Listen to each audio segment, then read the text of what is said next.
My name is Alyssa Carson. I am currently a PhD student in space and planetary sciences.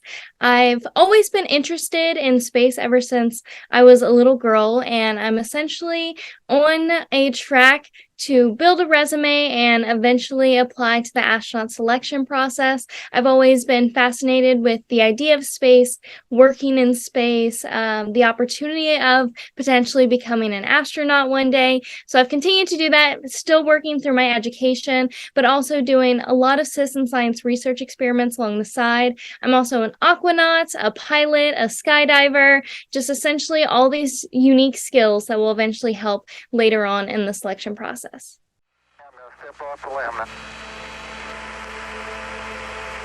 It's one small step for man, one giant leap for mankind. Oh, that looks beautiful from here. It has a stark beauty all its own. My passion is definitely just space travel in general. Just proving that humans can continue to make really cool advances, not only human spaceflight, but also every other part of space.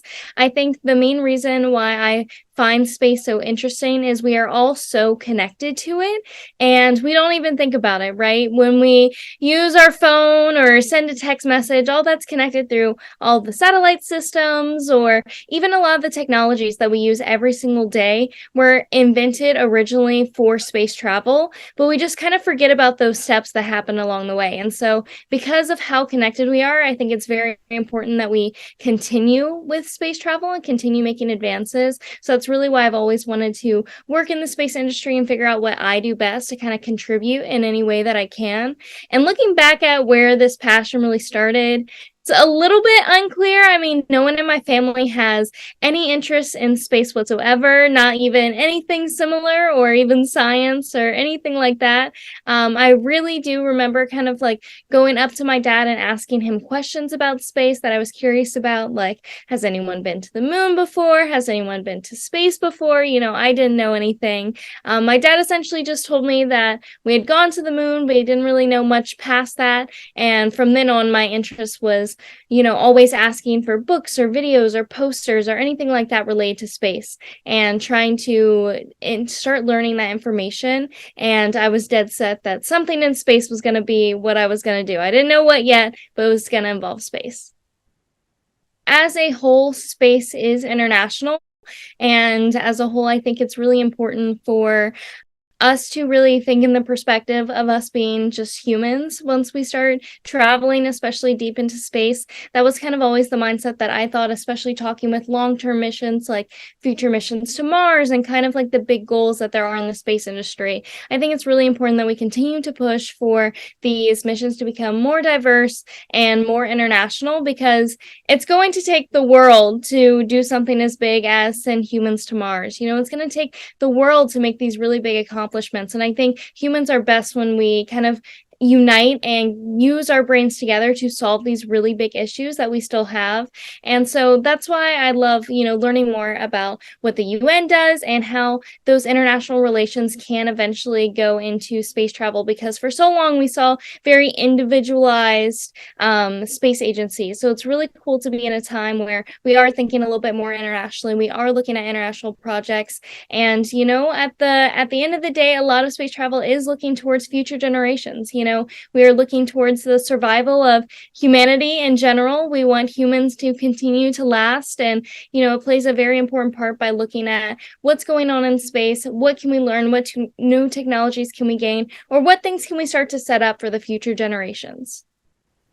I think the best way that anyone can support the space industry, especially just at the smallest level, is continuing to just keep up and show interest in it. What most people don't realize is a lot of what happens in the space industry comes from public interest. So just the public being interested in seeing something happen can make a really big difference in terms of these larger companies actually making it happen. So a great example is when we were traveling to the moon, when NASA was sending missions to the moon. They had plans to continue doing more and more moon missions, but frankly, the public just wasn't interested anymore. They were kind of like, hey, we've seen that, and so they kind of had to shift gears, come up with something new, because especially for these government agencies, all of their money is coming from the government, and so public interest makes a really big difference. So if space is even slightly something that you're interested in, continue to show your support, continue to just kind of keep up with the news, talk to other people about it, because